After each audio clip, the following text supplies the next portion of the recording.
Amen, papa. Ozandoki. Amen, papa. Yo zandoki. Amen. Namoni mwana moko ya mwasi ya mokebo.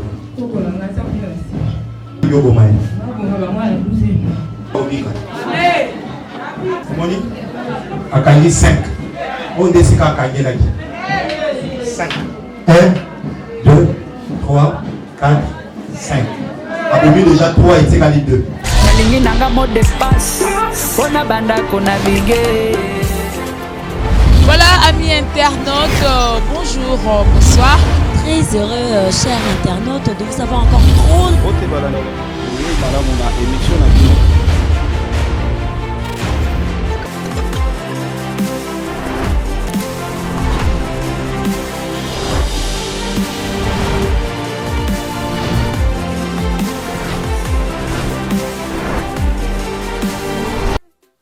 Bonjour à vous tous qui nous suivent de partout à travers votre site EHP Média et c'est votre émission Micro Libre. Comme vous le savez très bien que l'émission Homme des Dieux parce que ça parle Yamakamutu et le monde culturel, le monde social et puis d'un côté Yamakam Oetali Basali Nzambe. Aujourd'hui encore, je vais m'entretenir avec un prophète.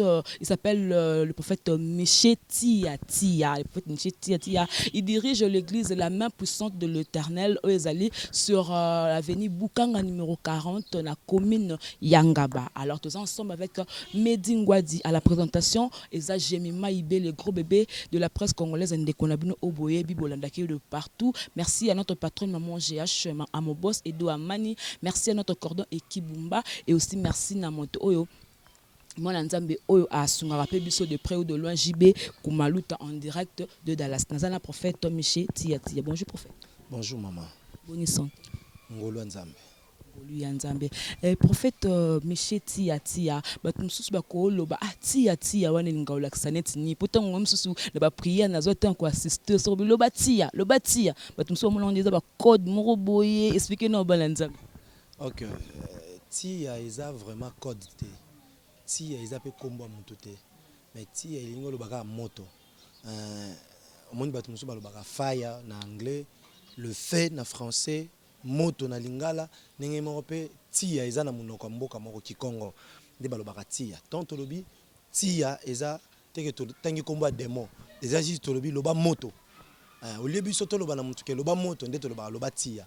Donc Tia isa ni kombo démon ni kombo ya ange mais ça moto. Vous savez, il n'y a tout simplement moto. Voilà. Donc on a su pour comprendre que Tia wan ngolo bakaka moto. Prophète lelo bina monde ya musala Nzambe. Tu n'as tenu une interview avant ba zo ba élément oyo to zo ke ngolo lobi mokola dimanche. Bato belé bakotisi basangisi Nzambe na makambo mususu c'est-à-dire bamso babenga ngoma nkiona c'est-à-dire bato mususu aza ko prophétiser mais na sima nango ataka na komba Jésus mais na sima nango mélanger na bato wana so ba na monde entier ko ba nina basala Nzambe ba bebisi lelo musala o Nzambe zo peut-être na bo mwana pour uzala lelo ozalelo. Non, na lobaka chaque fois que créer le miracle c'est blasphémer le Saint-Esprit. Donc c'est pécher contre le Saint-Esprit. Église eza musala na ngate eza musala Nzambe so so na komo luka na sunga Nzambe donc na créer le Nzambe miracle soit na simba kisi pour l'église eza lokola mutu moko batie ba engagé na boutique ya bato ya yote parce que yoke pa ngangolobio pesanga kisi pour bat ba ke na tekaka na boutique na yote yoke simbela boutique na yote kisi donc osali musala ponda ba ko sengo mwana no donc o livrer mwana no pour mutu muso azwa mbongo eza lokola église ya musala Nzambe. Naza simple serviteur dans le roi gérant. Nzamba tiki nga na tala église. Maintenant ko simbela ngo kisite po ngate mukolo nango. Mutu fa simbela ngo kisi. Ezai mo Nzambe. Po bat ne ba yebele, po bat babika, so mutu fa simba kisi na makambo eza Yesu. Ngate. Parce que nga na tala kaka eza le roi zu mutu mo ka tshepembe nanga. Tala kaye.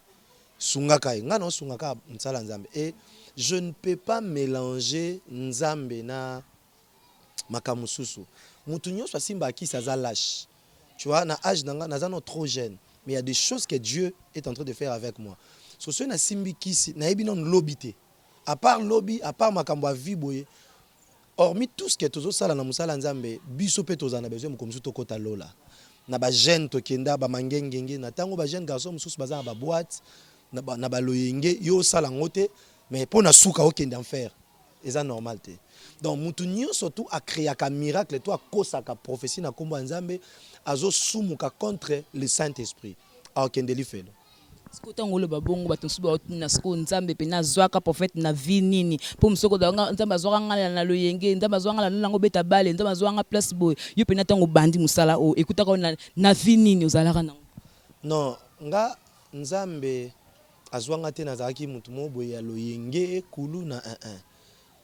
Moi maman na ngai atikanga na 3 semaines.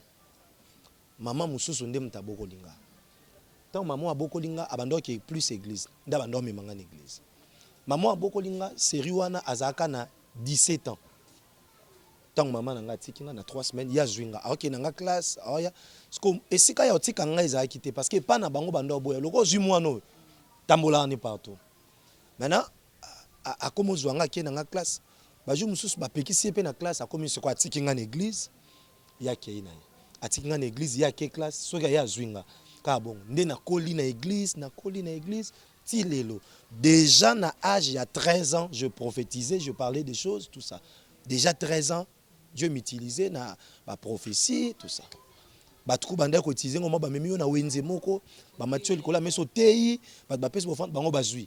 Car bon, donc c'était comme ça. Voilà donc j'ose croire que bananzambe tout au besoin dans ce monde entier besoin comprendre na baki na banoté la rabino partie à service parce que tout vous allez peine du début jusqu'à la fin mais tellement internet ça recommande tout nous quand ba partie ndamu je crois que tant beaucoup numéro pour fait ndenge affiché voilà tant ko benga yemoko beaucoup solo là et puis ko peso sur la directive pour la musala o papa to yaki lobi na dimanche awana l'église et le service moko les kanaki o et lesquels kinga personnellement batumsu super ko ba venir parce prophète comme Marani a constaté que non pour te bande de bien bana monde à TV ou basala ba émission sur la télévision or azana batuni mona maluku acha mwanda ku moko boba ka créer ba miracle ba ndeni prophète ayeba ke muto tanga zo ya boye ana loko boye wala c'est ba directive nzambe ou bizala yope wana batuni o basala ku musala pour que aide la dimanche et la mingi quoi un mois spectacle moko boye na ocho biso boye créer le miracle se péché contre le Saint-Esprit. Biso na kilt na biso nzamba salara o alingio sala. Il y a des fois même bato na yambara bango chaque jour. Bato nyoso tout na sakola po na bango. Ceux qui muta koti na bureau nzamba lobi te na lobate. Ceux nzamba lobi na lobi. Il y a des gens koti na bureau na tuni oyeli nini. Ayebi singa problème na sambeli ka po na yake. Eza pe na bato mso aye directement nzamba banjo sanga kombo na yeboy azabwe. Donc eza likambo ya ko forcer te. Eza nzamba sala ngonde ngalingi omoni eza pete ke batu nyonso bayaka kaka babikaka eza pe na batu muso aye azongi na ye eza batu muso aye nzamba bikisi sur place parce que eza ngate muntu na bikisa batu c'est Dieu qui guérit. Voilà donc le prophète a dit c'est Dieu qui guérit. Il y a un enseignant na réalisateur nangai ameka côté la biso élément il est kana qui dimanche oyo tomoni sœur ndenga zoya bazo simbe kutu ya ko simba et la sœur a vendu directement nzambe aye couper sa prophétie que non ngakuna kangai kombo soki milo soki milo ngakuna kangai kombo sœur ango tamba nuko benga oh directement la sœur abimi chose grave bozona image botala skona sima maladie ya maman wana bien sœur wana nanya ngonda bande ko lukaliwa na tous image et puis on va revenir avec pour continuer avec le prophète. Et quand vous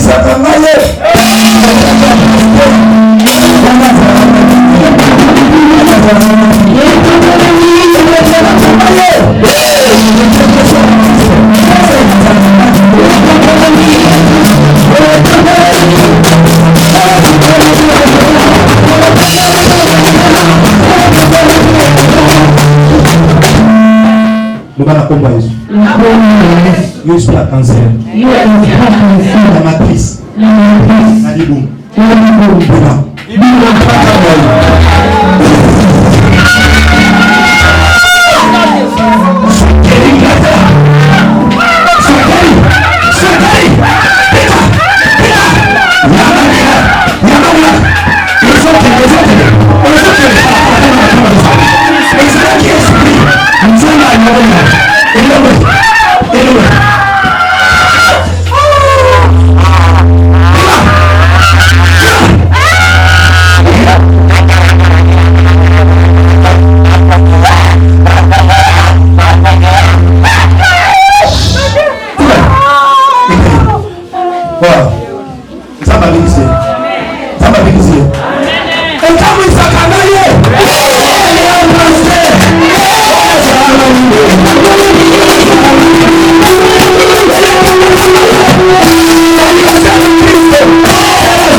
Il faut attendre la guerre. Avec la simba qui est dans le sol, il y a le simba.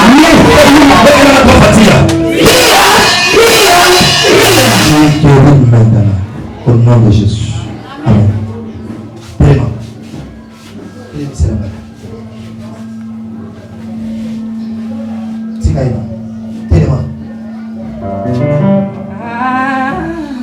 Vraiment. Quoi qu'il en a trois parties,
Ngana bota mana za musamboli na bokuwa na za musamboli na musamboli na baba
qui est 5 personnes pour Akou. Mais on est déjà 3 et 2.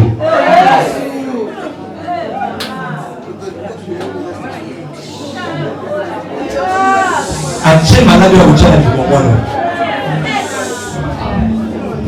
Mungu tunataka kuomba Yesu. Akomba Yesu Mungu Yesu. Mungu Yesu ache malade. Ache malade na mtoto wangu. Na mtoto wangu na mama yangu. Na mama yangu.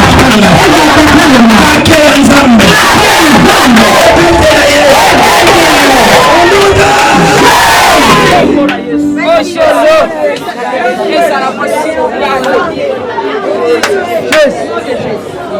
Na sio muona pina mwana Mungu ya mwasi ya Mungu.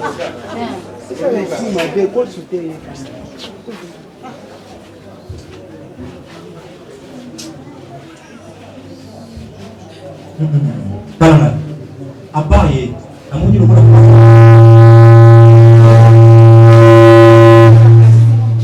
amunyi mwana Mungu ya mwasi ya mkebo. Koko na ngaza kunasi. Ça va. Il Il faut qu'on ait le yoga. Aso ko mama na 12e to mo ko ko bangai na liste na bango mwe kombo na ngai na liste na bango mwe kombo na ngai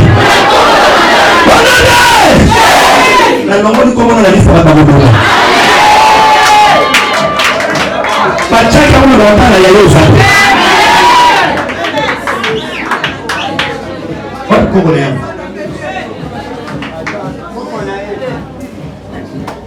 il y a moi là maman na moi là donc na koko na yo na moi na yo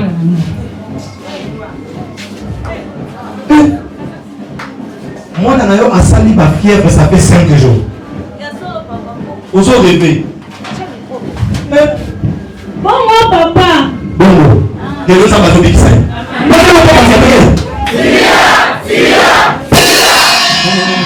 eza na singa moko na loketo ya mama oyo fungola liputa akangi bango azotambola na bango na liputa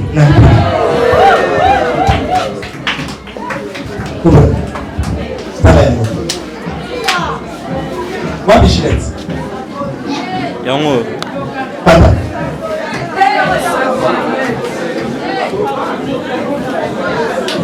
soki tokati singa oyo mwana mwasi akobika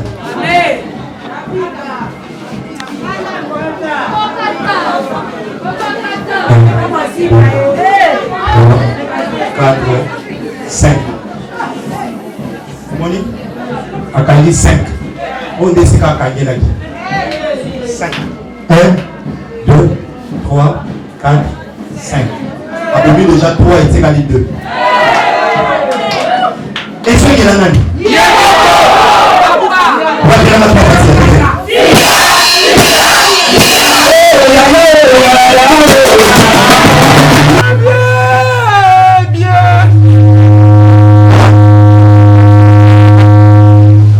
Bien. Est-ce que vous avez fini? Pas c'est ça.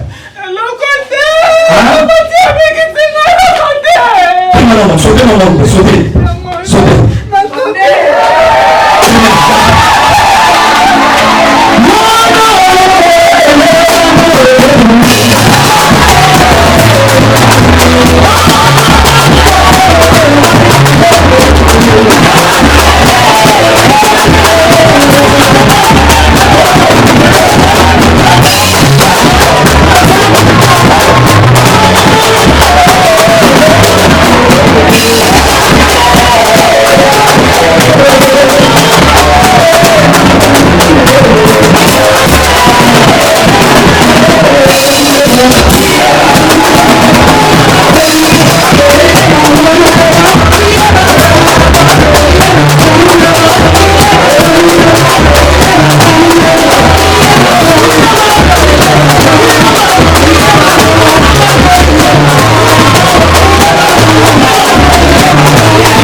Donc na kanisi bino tunde botali émission botali partout wana elekeli bino bomona que maman a memé mwana aene na église et puis abangi ta na église ba commentaire belé mo sanzem le quoi yemo nzem mutalakisa ki a expliquer ngoza ki na ndeni to konon papa problème moi n'est que moi Dieu m'avait parlé qu'il y a une sœur ici elle a un problème de cancer et Tant on a lobby na moni ba memi abanda otambola te.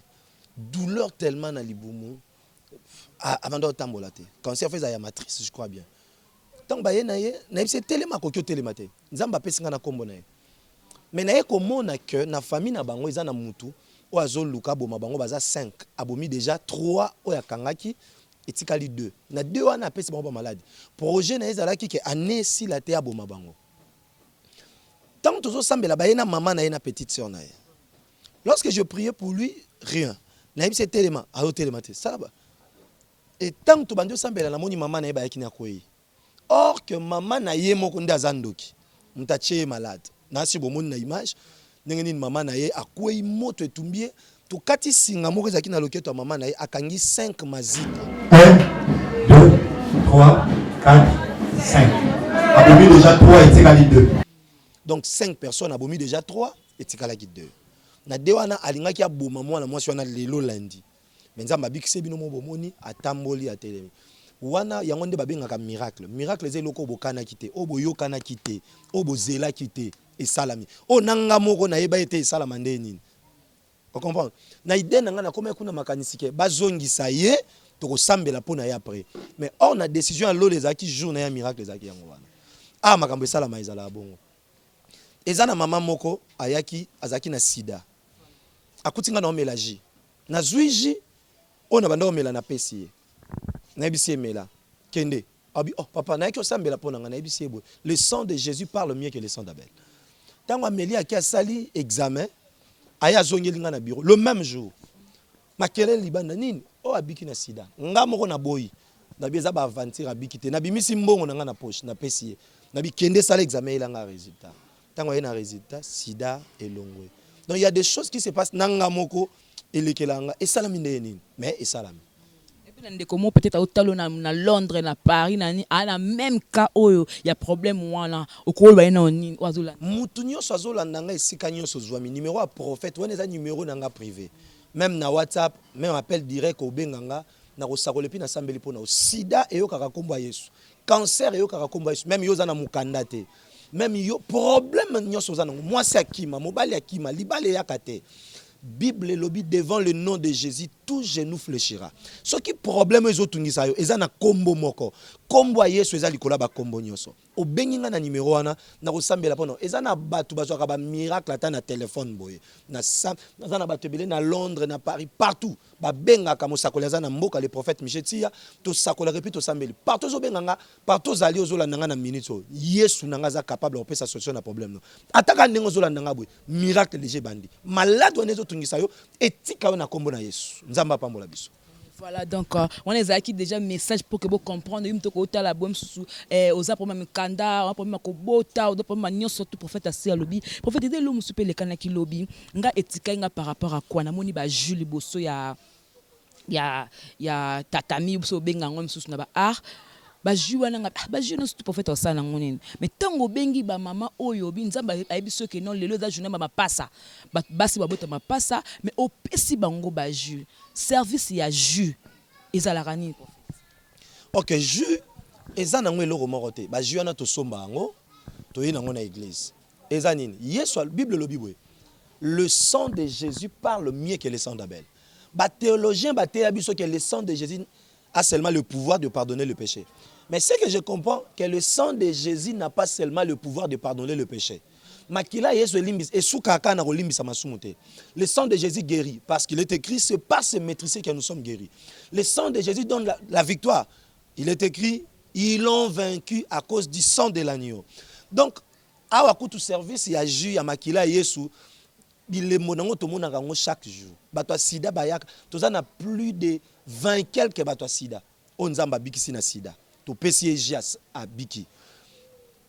Mardi, mtoye ayoka keloko etambola ke na libumu. Mwana mwasi e kangai mabota. To nasi boromona ba photo. Même ba image za wana ba kolexela biswango. To pesi batu nyonso ji ba meli. Mususu asali 3 jours à Soubarate. Papa moko sur place a subi mai moko ya noir. Mususu asanzi babiloko. Mais mwana mwasi wana na yoki mwana mwasi azoganga na sima na suka. Eloko zobima na ye rapide na micro na tuni nini na moni mwana mwasi akwei Mama nini ebimaki? Ngolo ebimi mwana mwasi. Voilà prophète, voilà tango mis le maman ngolo. Wana landi papa mo paza na limete pa bimisa pe mbisi na lokolo prophète. Mais oui, comme il ka ngolo ba mbisi, ya bimisa mbisi bimisi ngolo. Yoka. Le mystère de Dieu détruit le mystique du diable. Le diable travaille avec le mystique, mais mon Dieu travaille avec le mystère. Nzamba bomba mina kati ya makila. Nzamba bomba mina kati ya ji. Papa wana, papa nazana respect makasi na papa apôtre Léopold Mutombo. Nzamba pambola ye. Baza ba papa. Mais faut que bape ki banda na mutu ekitaka. Hein? Toza na même onction, toza na même nzambe. Nzambo azo sala ye akosa la pepa prophète tia. Ce n'est pas un problème. Moi je suis le prophète Yamboka. Vous savez, na mboka ba prophète ba okoza. Eza lokola toza na ba président na mboka. Hein? Toza na président ya club Moroboye, toza pe na président ya association, mais toza na président de la République moko. Eza pe moko na mboka ba prophète ba okoza la. Mais mosakoli nde ya mboka aza moko. Wana yo. Oui, je suis le Batu pe ba seki kandenga la seki. Naza mosakoli ya mboka. Yoka, naza mosakoli moko te na mboka. Mais naza mosakoli ya mboka. Parmi bango yo pozali. Oh, ba prophète. Na biboye. Il y a de prophètes na mboka, mais mosakoli ya mboka. Eza batu nyonso tout te bazwa ba décision pour na mboka. Tozana na te pese exemple moko. Tozana président ya ba association, président ya ba fan club, tozana na président ya entreprise moko. Mais tozana président de la République moko. Et tozana ba prophète na mboka, baza pe na nzambe, mais mosakoli ya mboka. Hein? Aza moko.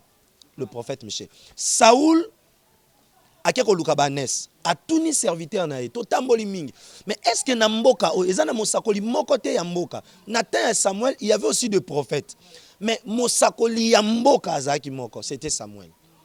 Ata yo pendo okuta nanga boya vo bimawa. Samuel loko na ngai. Amen. Ngalinga boy, ngalinga. Nalingina loba nini? Mama wana eza teke tolandi parce que ce tolandi c'est que photo ezala ke toyokanaki. Ce toyokani c'est que photo zo nzombo to kotisi yango na kati ya nzoto ya mwana mwasi. Parce que nzombo ezo tambola na kati ya nzoto ya mwana mwasi esale ndeni. Nzombo. Ngolo soki nzombo so pe ngolo. Nataka bambisi na ngolo na bango to bambisi. Abimi na nzoto ya mwana et puis azo tambola na kati ya nzoto. Amen. Mutu alongoli sous-vêtement pou ebimi ba bendi yango ya robende bimi. Donc na ndenge ya bondoki batie yango na libumu na ye. Bimi na ndenge ya bo. Mystère ya makila. Donc na nzela makila na Yesu nde miracle wana salami nzamba komisami. To mona makambo ebele awa à travers makila. Donc mutu akobo ya service ya juste ka ça la sainte sainte. Hein? Vous les avez 20. Sainte ezaka ba vitalo ba 20. Non, ezala 20, ezala jus, ezala non ko zo pe mai. Hein? Na juka mai na sambeleli yango, na bi na komisi yango makila Yesu parce que bibobi, ils ont le pouvoir de changer l'eau à sang. Na zu mai, mais na komisi yango makila Yesu et miracle s'opérer. Eza problème, ezaka obligé te que to zo agi. Te. Ata mai, tout ça. Ata yo peso za na problème on a libumu na yo, to ko sambela siko nzamba mi monisi. Eza problème te. Siko ndeni ka deva kam. Eza problème te. Pour le bisiko et obimanga yo soki non bi te ke lo ka fo bima yo. Hein? Soki exemple eza na bana basi mususu abotaka te. Mais yoka eloko etambola ke na libumu. Bakana na yamba ngo mingi. Oka mwa na yoka chaque fois eloko mo etambola nga na libumu. Yoka ngo trop. Eza na mwana mwasi moko awa aya ayoka ka eloko etambola ke na libumu. Na ebisi eloko wana nde melaka bana. Asali 15 ans de mariage abotaka te. Yekuti laki na kati ya bureau. Na sambeli po na ye na pesi mai na bandako melamela. Tango ameli mai po sa osuba. Na suba ke suba asubi 1000 pattes. Donc etambolaka na libumu na ye. Donc diable azana makambo ebele yo akosala. Voilà donc bananza menyo surtout tout dans image oyo ba maman musuba yaki wana badana pour makobota mabote kangama bango mais ba meli ba jus prophète aloba kini tozelango na janvier. Neti mama moko na bengaki na sakoli po na ye noko na tata mwasi na ya bloka mabota na ye. Wana pe image na ngweza. Yekutu ezaki ke ndeko na ye mutaye na or ndeko na ye wana dimanche eleki ayaki mobali ya kimindako 2 semaines. Nasi ba na émission to salaki ezali o balaksa kilt 2 semaines aya kananda kote or akenda kofanda na matete pa mwasi mususu mwasi yango pe mwasi na yanda kwa yebi nzamba lobi to sakoli na pese na numéro mobile na na bi zakala o batiela e to buka ngolelo to sambeli sur place en pleine kilt mobile ya bengi na yisi ba mobile ana zoya mobile ana yokuta biso na kilt donc to longoli na ndako ambanda en pleine kilt ya fukami bomoni ye muto ayena ndeko na ye o abanda obota te donc nzambe aza nzamba tikotaka ata yo pe mobile ya kiman yo mibali bayaka bakendaka kobanga te baya to ana kiswe le kizakala ha kombo nango eza Jésus Christ de Nazareth inutile ça la mobali kisi solo bengaka mosakoli ya mboka to kobwa kile trois fatia ya rozonga nzamba pambola biso. Voilà tous image wana image onde bat ba mela ba jibo mona pe ndenini esala makayo pe sokoza na besoin que ngala musika ndeni ba jango ekomela nga prophète ko bakage non so makaji place yo zali ngana prier et puis makampe esala bon pe esala marate. Oui bongo surtout bat ndeko na biso mingi ya poto. Une fois j'avais prié pour na maman moko na poto maman Pélagie. Tant na sambeli na sezwaji azaki na sida. Azwiji to sambeli pour à quoi sur place j'ai un sopani na yoki la téléphone ekati allô e moka la muki oh papa na koyaki bana kutu papa nike na ese sombaji muso sombi na sambeli ameli akia salite c'est sida izate na musika na suka pe asali mo offrande na ndenge zalaka. Voilà tous on a image et puis tous on pour conclure na prophète Michel Tia c'est parti Montréal. On dit mon obi lelo mardi. Na téléphone otina. OK, bino set botika na soka pe pesa. Bo mena mo siko awa. Pesa. C'est pesa. Otina. Mula kilo. Pesa. Pesa. O mena. Je vais payer.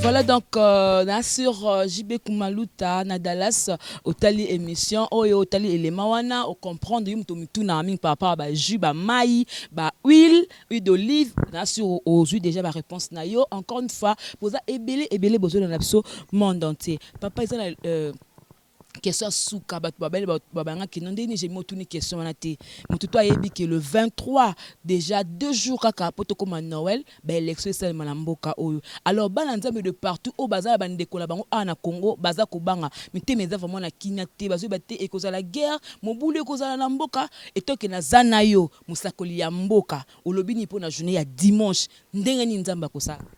OK, problème il y a ba élection nzamba na contrôle makamnyoso hein nzamba na contrôle makamnyoso mais tout sambela po na mboka au Congo du fait que nzamba linga biso mingi Dieu ne peut pas permettre makila bato esopana lokwa musakoli ya mboka na yebi nyoso tout ndenge ko salama nzambe déjà avertir ngana makambo ebele même pour na ba élection tout ça mais na lingi tende ko lobango na caméra na yebi le pourquoi na lingi te ko lobango na caméra l'état obanga ba moi te kobanga l'état eza nango problème te l'état to respecter mais lokola pe musakoli ya mboka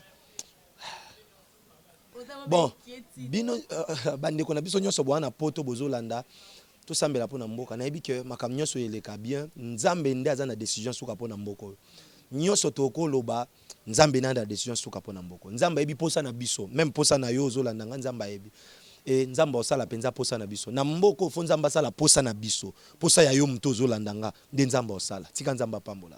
Voilà, to comme vraiment na suka meza la maman moko aza na poto mame Miline Nzemba ya tous pepele ya mbetolo avec nanga jemi masoko ya mbelinga prophète na corporation na banga ba pasteur basala nzambe bazolo bani pona pasteur Baraka Mogisha banda bakanga na Brazzaville ti lelo tozo la suite azobima te ezoyebana te etoke président na bango Albert Kakenza bazolo bana nini pona ngo yango na baki na tuno question. OK, problème il y a prophète Baraka bon eza problème na ye akendaki Brazzaville bakangi bon na yebi penza te makambo ndenge ezolekela mais aza musali ya nzambe nzamba osunga ye bon nga penza relation makasi te relation penza ezate non na sola na été non naza numéro nous sommes sur l'émission na TV do boma déjà que non ba montage ba délivrance ba mai ba professeur le kuta ba musu ya ba ndeko ba prophète ba boma dans ba émission non soko moni prophète akomo boma prophète musu c'est que yenda za faux prophète parce que nzamba bundisa nzambe te comment est-ce que ngana bina musali nzambe naki obundisa pe musali nzambe ata na yebi azana kisi ata sala na ki jamais ko leka boy na bandolo ba omoni azana kisi prophète nyonso alekaka na TV pona ko boma baninga na ye ba prophète c'est que yenda za faux David babomi Saoul azaki munguna na ye mais David alakeli ngomba wana mabe abi mogilbeya mvula ekonoka te na vie ya batu nyonso balobaka mabe pona basali ya nzambe lipamboli enokaka te ata ozolanda nga na ndako na yo so monika ba débat ebandi o prophète wana aza lokuta boya na yo loba na ndako na ngai te na bobo ko tsa malédiction na ndako na nga na tante ya koloba mabe pona prophète nani Baraka Mugisha na mona eka na télé non nakutana ni boyete non to benga na te je passe son numéro tout makamne na yebité mais non ko loba jamais mabe pona ye lokwa musala nzambe bakangi na yebi pe problème bakangeli ete nzamba sunga nzamba zala na ye nzamba bimisa na yebi ke nzamba obimisa akufa kuna te nzamba obimisa ye kana prison.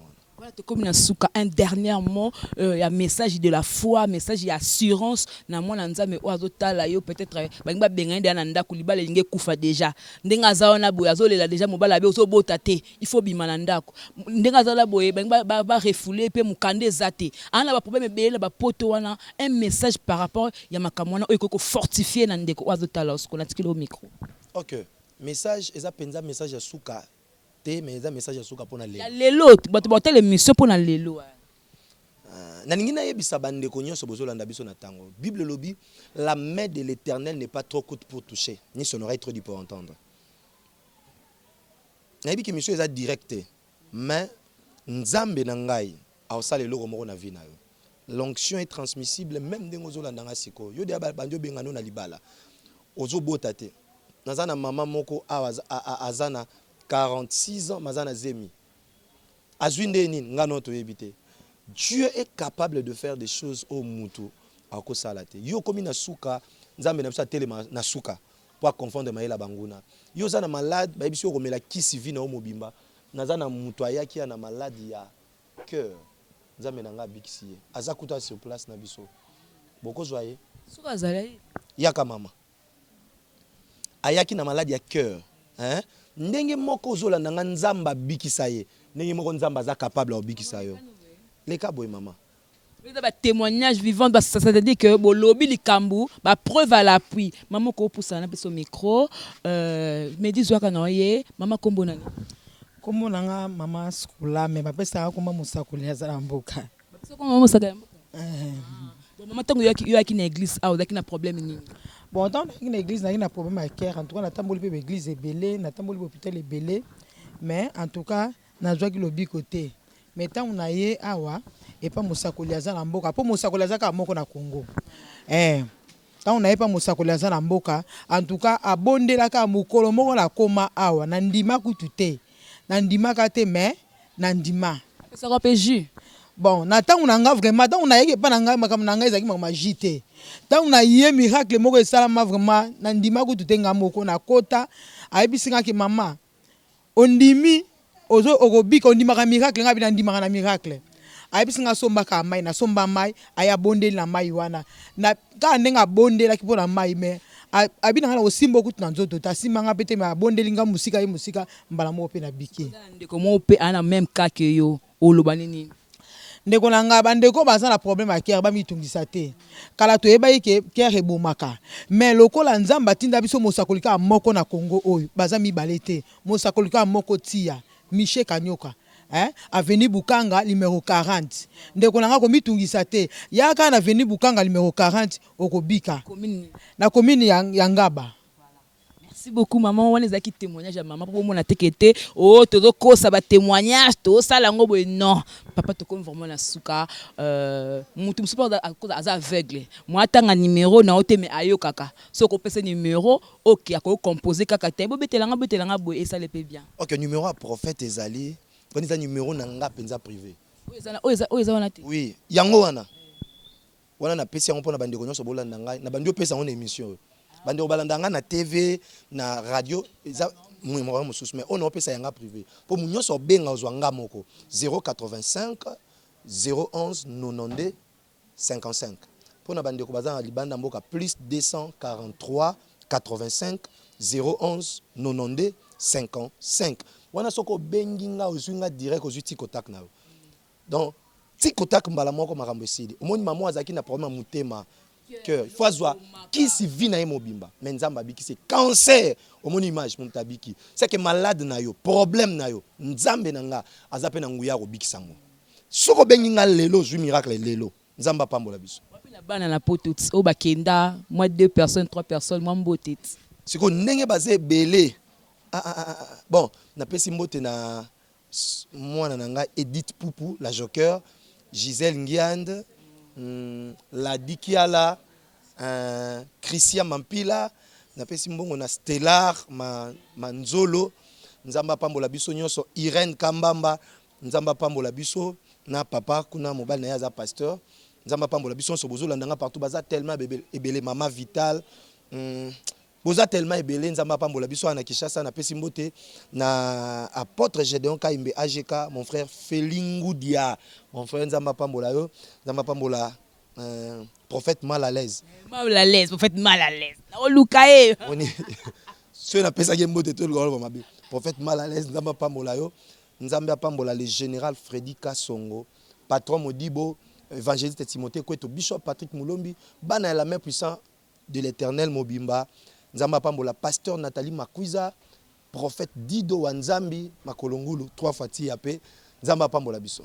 Voilà donc merci beaucoup Wanezaki prophète merci beaucoup pour la au disposer temps hein pour la Tomé Kapé Kolobela de la part de l'Éternel mais moi verser mon côté ba ko méditer na journal les até moi verser mon côté ça on va ko méditer na bango journée mo ba méditer na na lingina ebisaba na nzambe boyo prière esengaka traitement te na lola po nzamba ya nola na lobaka ngo mingi que prière ezo mériter justement réponse. Matthieu chapitre 7 verset 7 otangango peut-être tu comprends te Bible lobi demandez et l'on vous donnera cherchez et vous trouverez frappez et l'on vous ouvrira donc soko sengi nzambe lelo nzamba ko ya nola yo pe lelo tika ko lobaken nga ba prière na sala nzamba bomba ngo na lola awa ya nola mukolo mususu te nulle part na Bible Yesu akutana mutasambeli pour réponse ya lobi nzambe na lola azalaka na coffre fort moko ta bombela biso ba prière ata peso obenginga so na sambeli pona yo lelo nzamba ko yanola biso lelo yango zo mona bato ebele ba comprendre ka te